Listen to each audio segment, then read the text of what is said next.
ഒരു കുട്ടി തലയിടിച്ച് വീണാൽ ഉടനെ ആദ്യം ആ കുട്ടിയെ വഴക്ക് പറയണം, അടിക്കണം പറ്റുകയാണെങ്കിൽ. അതാണ് പലപ്പോഴും ചെയ്യുന്നത്. പക്ഷേ ആ ഒരു കുട്ടിയെ നമ്മൾ സമാധാനിപ്പിക്കുകയാണ് വേണ്ടത്. അത് കുഴപ്പമില്ല, പോട്ടെ, മാറും എന്ന് പറഞ്ഞ് സമാധാനിപ്പിക്കണം. കാരണം ആ കുട്ടി ഒരു പാനിക്കിലാണ്. നമ്മൾ പിന്നെയും കൂടുതൽ സ്ട്രെസ് കൊടുക്കുകയല്ല വേണ്ടത്.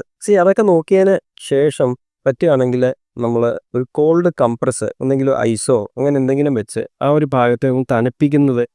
കാരണം എന്തെങ്കിലും ചെറിയ മുറിവോ കാര്യങ്ങളോ എന്തെങ്കിലും വന്നിട്ടുണ്ടെങ്കിൽ തണുപ്പ് വെച്ച് കഴിഞ്ഞാൽ അവിടെ മൊത്തത്തിൽ ഒന്ന് ക്ലോട്ട് ആവാൻ, ഇൻഫ്ലമേഷൻ കുറയാൻ, വേദന കുറയാനൊക്കെ വളരെ നല്ലതാണ്, ഹെൽപ്ഫുള്ളാണ്.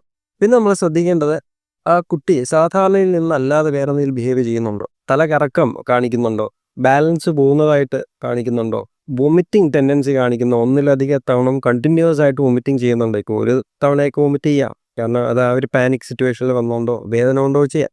എന്തെങ്കിലും കൺഫ്യൂഷൻ കാണിക്കുന്നുണ്ടോയെന്നോ നോക്കുക, ഓർമ്മക്കുറവ് വല്ല കാണിക്കുന്നുണ്ടോ, മെമ്മറി കുറവ് വല്ല കാണിക്കുന്നുണ്ടോ നോക്കുക, തലവേദന ഉണ്ടോ ശ്രദ്ധിക്കുക.